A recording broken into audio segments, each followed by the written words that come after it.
Okay, it's time for the long-awaited video regarding hormones. And it's gonna be a long one, so get comfortable.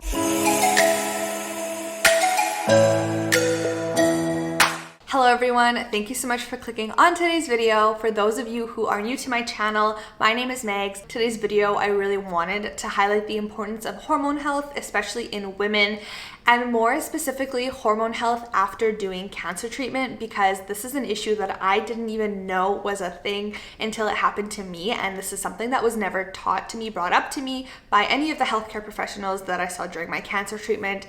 But it's an important health concern, so make sure that you do stay tuned for the rest of today's video. But a little backstory on my health. So back in 2019, I was diagnosed with stage 4 primary mediastinal large B-cell lymphoma. I had a chest tumor, and I did 6 cycles of R-CHOP chemotherapy also in 2019. So it has been almost 4 years. Wow, 4 years. It's been almost 4 years since my initial diagnosis. And as you can tell by the title of today's video, I'm still dealing with some of the side effects due to my treatment. I've been talking about my hormonal imbalance like here and there on YouTube and on Instagram for a while, but I've never actually sat down to film a full video about what's going on and why I have this hormonal imbalance. And honestly, that's just because it was extremely overwhelming for me. It's just like, I wasn't expecting it. It was another serious health issue that I had to deal with. And for those who even have ever looked into hormones, it's just, there's so much. There's so much to learn about hormones in general, but then when you look into your specific stuff and so many different levels and different types of hormones and different things impacting different things, and one thing's triggered by this, one thing's triggered by that, it's a lot. And I've honestly felt this really big sense of overwhelm over the last year. And I feel like when I got the news, I had so many different things I had to work on that I just it took so long for me to understand it. It's kind of like one of those things where when there's just so much, you almost just kind of have blinders on and you just can't understand anything. So that's how I felt for a really long time. And honestly, I still feel like that sometimes. I have gotten a better hold on what's going on, but I do sometimes feel like I honestly just don't understand what's going on with my own body, which is both frustrating and overwhelming, but that's okay. We're figuring it out. But I am at a point where I just did really want to start sharing my hormone journey and being able to just share what I'm actually going through and the things that I am doing to hopefully help fix it, just because I'm sure it'll help somebody else out. So how this whole hormone journey all started was in July of 2021. So a year and a half ago, I really wanted to take my health more seriously. I was still feeling like my body hadn't fully recovered from the cancer treatment. And so I did go back to see my naturopath. So I worked with a naturopath a little bit during my treatment, and then I kind of stopped after I finished my chemo, and then I kind of wanted to get back on it and start taking it a lot more seriously just to improve my overall health. Once we were discussing kind of the goals moving forward and some of the health concerns that I did have, the topic of hormones was brought up, and he asked me had I ever had my hormones tested or did I know anything about my hormone health. And honestly, that was a topic that I didn't even think about prior. I didn't know anything that had to do with hormones. I had no idea on the status of my own hormones. And so we decided to do some extensive blood work, and also we did hormone tests. So I did the Dutch Complete hormone test, which is just a very, very detailed hormone test that you can do. And of course, since I'm making this video, the results were not great. So to sum it up, my hormones are pretty out of whack, and although we don't 100% know the cause of it, we can trace a lot of them back to the drugs that I was on while undergoing chemotherapy treatment, specifically a steroid called prednisone. Prednisone is a very commonly used steroid for cancer treatments, and so there are a lot of people that do take it. And there are a lot of immediate side effects that you feel when you're on it actively, but now we all know that there are also side effects that you can experience years after finishing treatment.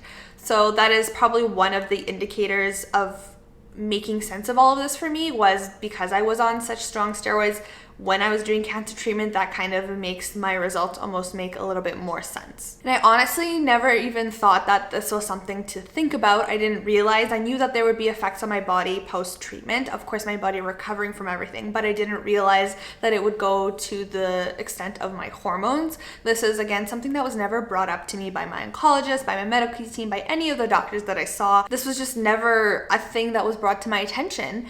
And honestly, this is why it's really important to take your health into your own hands. If you feel like you're off, if you feel like something's not right, to look into it further, because had I never had hormone testing done, I probably until this day wouldn't know that it was a thing that could potentially be affected, and I would just assume that I'll have low energy and not feel great every single day forever, and that's just kind of how things had to be. And so the reason that I did really want to share my hormone story and kind of what I'm going through is because hormone health is extremely important for everyday life, but also for your future, for health problems that you could face down the future, and also just your overall well-being, being able to have children in the future, being able to have a healthy life, have lots of energy as you go forward in life. Hormones are just super important for all of that, and when they are off balance, it could become dangerous. So this is another reason why I really wanted to make this video, and again, especially for those of us who have gone through cancer treatment, because it's something that a lot of us are not made aware of, especially if we don't really have like a hormone related cancer. It's just not something that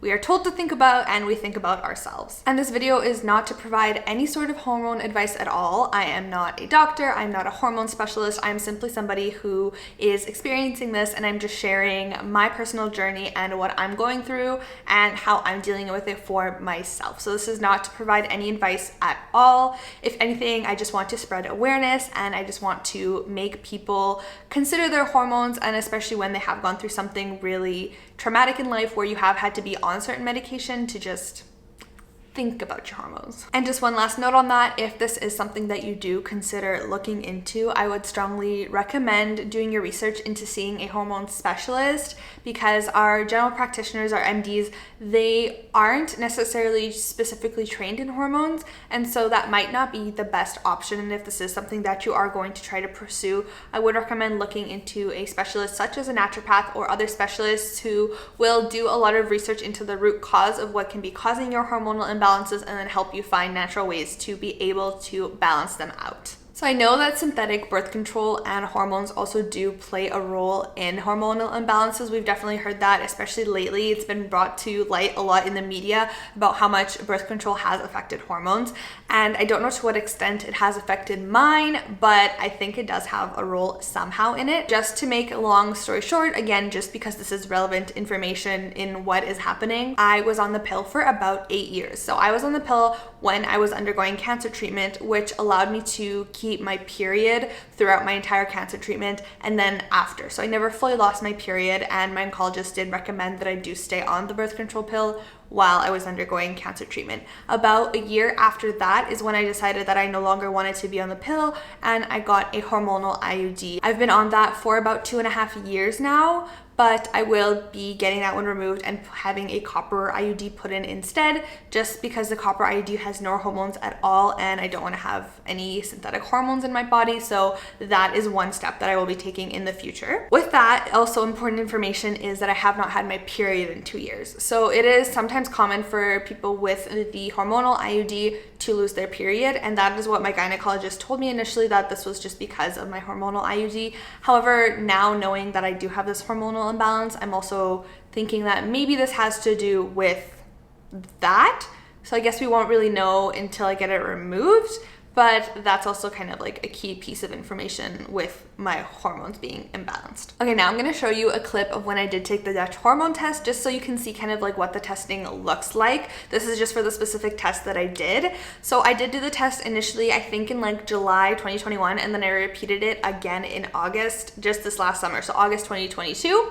So here's a little clip of when I was doing that. So essentially for this hormone test, I can do it at home, as I said, and I have to pee on these strips at a certain point in my cycle at certain points of the day. So it comes with instructions, so it's really easy to follow, but essentially you have to do the test between days 19 and 22 of your cycle. And so I'm not good at tracking my cycle. Like, I don't really know my cycle very well. And so if you are somebody who doesn't, it's honestly super easy. All you do is buy an ovulation test. So I just bought this ovulation test off of Amazon. It came with 25 tests. The test itself comes with instructions, and it honestly looks like a regular pregnancy test. I'll show you, like, this is a little stick and you pull this off, you pee on it, and then if it shows you one line, it means you're not ovulating, and if it shows you two lines, it means you are ovulating.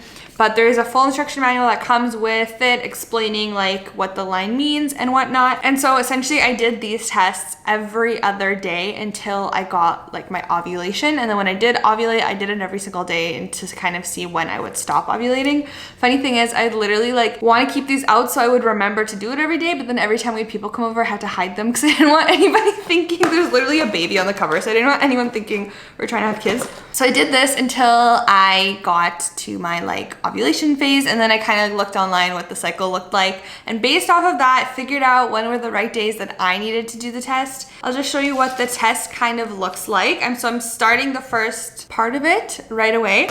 So the test that I'm doing is called a Dutch test.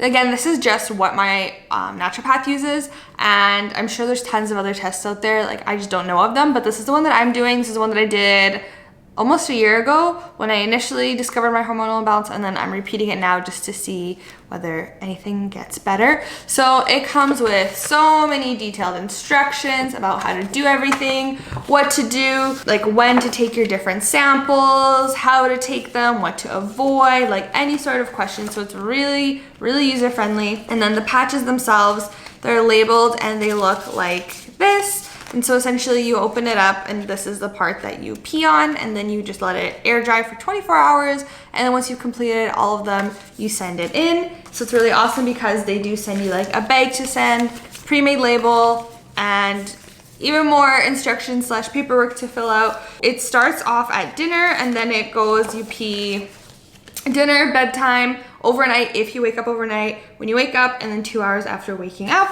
So I'm about to start doing this, and when I get the results in, I will share them with you and give you the whole spiel on my hormone situation. Now let's get to the good stuff. Let's get to the results. So the results that I initially got back when I took the test in 2021, there was quite a lot of issues brought to light regarding my hormones, but I'm only gonna talk about kind of the major ones in today's video.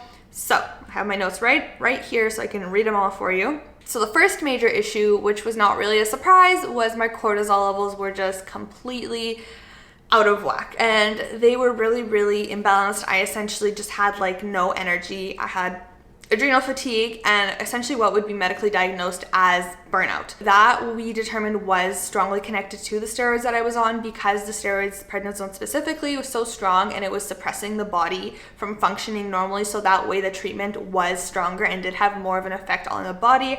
However, the recovery from prednisone does take time. And from research that I've done, people strongly, by people I mean medical professionals, strongly recommend getting tapered off of prednisone rather than stopping it completely. And when I did take prednisone a few years ago, I obviously didn't know this and I just was told to stop taking it completely. So I'm not too sure if that had anything to do with how my body has reacted since. But again, my cortisol levels were just very, very low, which had to do with how my body was not able to handle stress and how I had extremely low levels of energy all the time. The next major issue that I had was that I am estrogen dominant.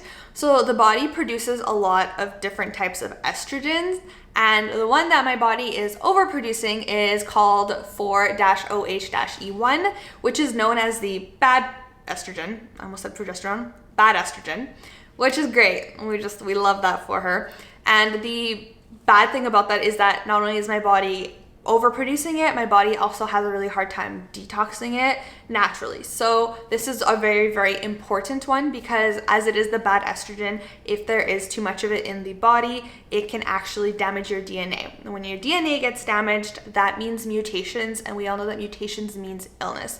And unfortunately, specifically with this particular strain of bad estrogen, it does have links to breast cancer. So there is a possibility for that in the future, which is why it is very, very crucial for me to get that kind of hone it in, get that intact, and make sure that my body is either not producing as much or able to detox it much more efficiently than it is. So then that was kind of like the game plan moving forward. Those were the two really big issues for me. So it was the estrogen dominance and like the lack of energy. So the really bad cortisol, the burnout, the adrenal fatigue.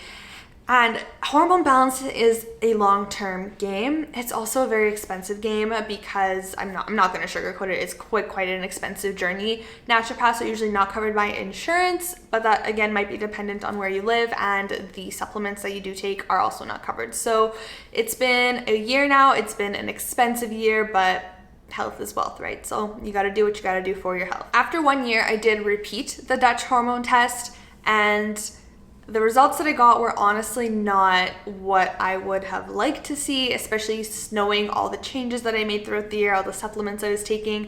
I did feel a little bit defeated by it, but there were some small wins included in that. So to start off on a positive note, my cortisol levels actually improved quite a bit. So my cortisol levels did resemble that of like an average healthy human being, which was really good news, and I 100% felt that. And I 100% felt that my energy was really good. It was mostly stable throughout the day, and definitely much better than it had been a year prior. The only downside to that was that now I was having a little bit of excess cortisol in the afternoons, which is more of a lifestyle thing. It's more just the stress and anxiety that I was feeling kind of in my lifestyle in the afternoon. So that is something that I do need to work on with stress management and with just like my overall lifestyle. But there was definitely that peaking, which is something that I did have to pay attention to. Another really big win is that my adrenals looked really good. They looked healthy. I looked like, again, like that of an average healthy human being. So that was a really big win as well. And again, with that, I felt it in my energy levels, felt it when I worked out. So just overall, that was a really big improvement. One of the new things that wasn't so good that popped up on the latest test was that my progesterone levels were really low. So prior to that, a year ago, my progesterone levels were normal, and now they're really low. They're actually like in a menopausal state, which is not great, especially if you're a 25-year-old woman. So that is one of the reasons why I am having my IUD removed, and hopefully that will help it in some sort of way. But progesterone is actually really important to help your body, to help protect your body from excess estrogen. And so if I have a lot of bad estrogen and not any progesterone to help protect my body from that excess estrogen, it's not looking too good for me. So I do not really have any natural protection right now, which is not great. Again, just kind of another big thing that I do have to work on moving forward. And my bad estrogen levels did unfortunately get a little bit worse, which did feel extremely defeating when I did hear that level, just because that was kind of the part of this hormonal imbalance that did scare me the most, knowing obviously how many negative things could come from having prolonged bad estrogen in your body. But with that, some of the good estrogen actually ended up getting better. So there's like 3, I think, main estrogens that your body produces, and one of them did significantly improve, looks much better, and my naturopath said that this was a really big one again. So there's some good, there's some bad, and this test also did show that I do have inflammation in my body, which does make sense because from my last scan that I had with my cancer, my whole chest area, there is still chronic inflammation from the area that I did have treatment to. So that makes sense. That wasn't kind of like news to me, but it is still concerning because inflammation also is not that great. So now, although these results are not exactly ideal, I would obviously have loved to see more improvement throughout the last year.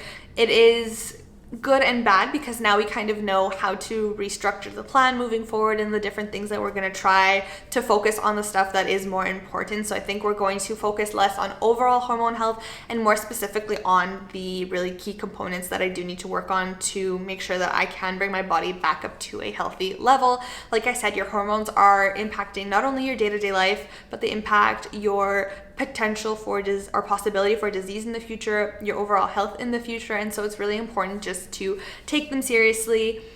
With that being said, I did want to share the supplements and stuff that I did take. However, this video is already getting pretty long, so I will do another video on the supplements that I did take, because like I said, there were some wins in the supplements that I did take, and I will be sharing them in another video. So if you do want to see those, please make sure that you are subscribed so you do not miss those. But with that being said, I know this was a lot of information, and so you can see why I was overwhelmed with all of this. So there's a lot to it. There's a lot to hormones. And then this video is not to scare anybody. This video is just to simply bring awareness and bring these kinds of things to light. So that way, if this is something that you feel like you may want to look into, then this is your motivation to definitely look into it. But I'm going to wrap up today's video. Thank you so much for watching, and I will see you all in the next video. Like I said, I will be making more hormone related content now, so make sure you stay tuned for that. But for now, that is all. So know yourself, know your body, and until next time.